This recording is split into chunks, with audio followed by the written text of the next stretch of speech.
Whether we like it or not, on a long enough time frame, all of us will take part in NFTs and the metaverse. Some will go kicking and screaming, while others are going to dive right in.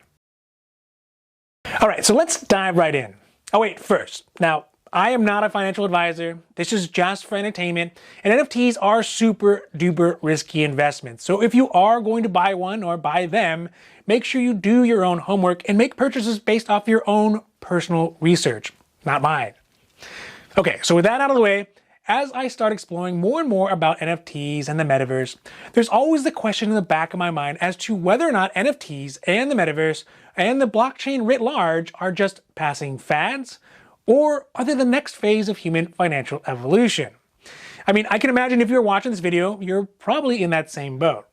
I mean, to keep it short, I think that what blockchain has brought to us, the unwashed masses, although it is just in its infancy, will grow to integrate into all facets of our future lives.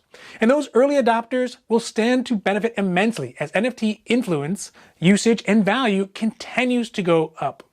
Just recently, two big steps towards solidifying NFT's permanency in human history, I suppose, just happened. First, another major credit card company, that's Mastercard, is coming on board with the crypto trading platform Coinbase for NFTs. This will allow us to borrow billions more dollars of our hard-earned money to be gambled and then paid for later at a healthy interest rate. Next is that China is developing its own NFT system to allow things like digital art and other blockchain-based NFTs to be traded on the mainland. Both of these things I see as harbingers of future NFTs' importance and ultimate growth and functionality, which will also mean its increase in value. Oh, hey, also, if you want to see more talk specifically about NFTs that are coming out right now and going on sale before they blow up and before they grow in value, or just really interested in the evolution of NFT art as it happens, take a look at my NFT review videos that are on this channel as well, and I'll put a link up here and down there too.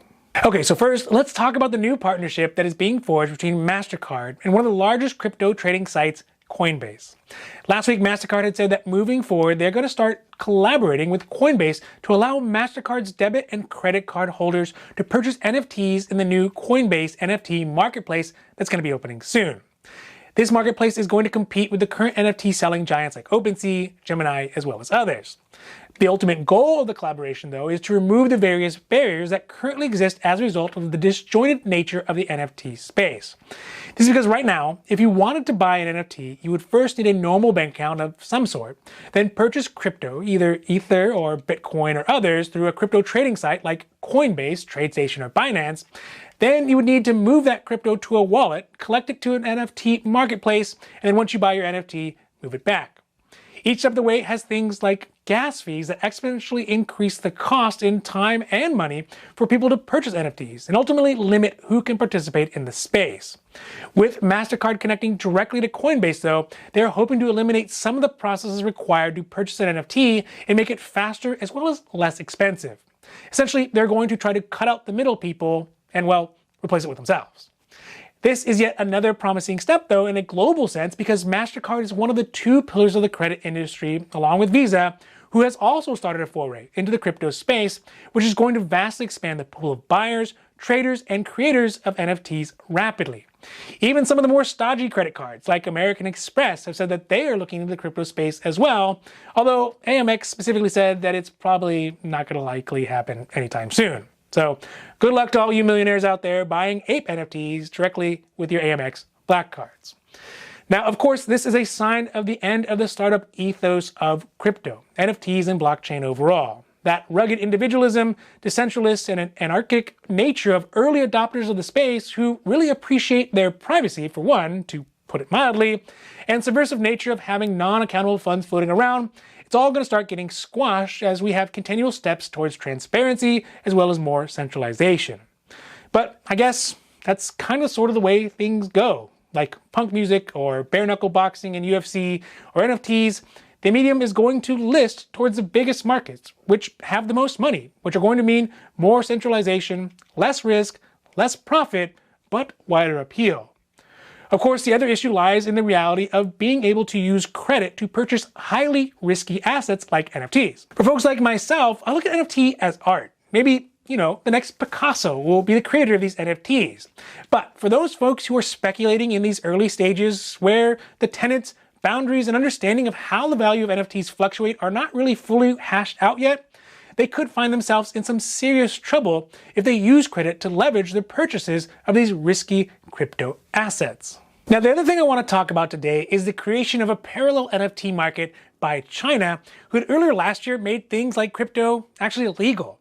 In an article from the South China Morning Post and Cointelegraph, it was announced that China is going to create a Chinese version of NFTs on the Chinese version of the blockchain.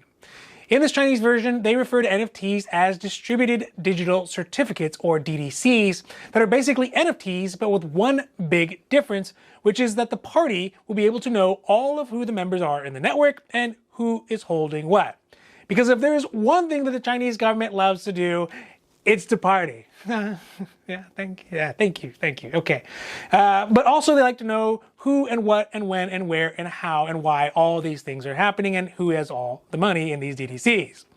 Now, these new DDCs will be available through the Chinese State-Backed Blockchain Service Network, or BSN.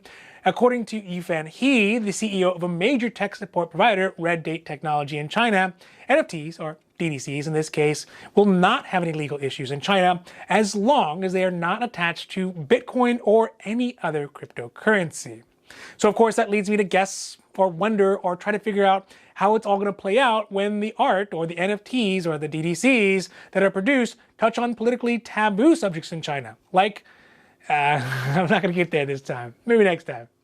But either way, the new Chinese digital yuan coming out and these digital parallel blockchain networks gaining prominence in China, it really sort of only makes sense that they will have a Chinese version of NFTs that will be available to trade like everybody else, everywhere else, but just under more scrutiny. Overall, I think this is a net positive for things like NFTs, digital assets, crypto, and blockchain in general, because of the basic belief that the more people who have access to the marketplace, the bigger it'll get and the more people there will be to own, hold, trade, and sell digital assets. There is still going to be a long, long way before NFTs and things like that are the size of Facebook or have the usage of Twitter, but once it does, there will be no limit to things like NFTs and digital assets values. Of course, there are some very strong potential downsides to all of this, like specifically with Visa and Mastercard moving into the space, because having things like credit being used to purchase speculative assets and NFTs, especially in the hands of novice investors, could be very bad and lead to a lot of real financial turmoil. Additionally, China having separate NFT markets is going to be good as well as bad. Good in the sense that it'll give access to digital assets to 1 billion more people, but bad that it'll set a precedent for countries who are inclined to manipulate the potentially control cryptocurrencies, leading us right back to the current centralized business model that finance has been built on. It'll also give the Chinese government yet another lever to keep their population under control.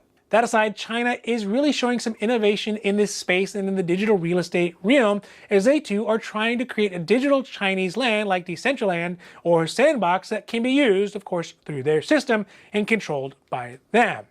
So, for people who are looking at this digital space right now, the more adventurous of us will start looking at ways to be a part of the space, while the rest are going to wait until they don't really have any choice but to participate, like with credit cards or bank accounts, or even before that, social security numbers.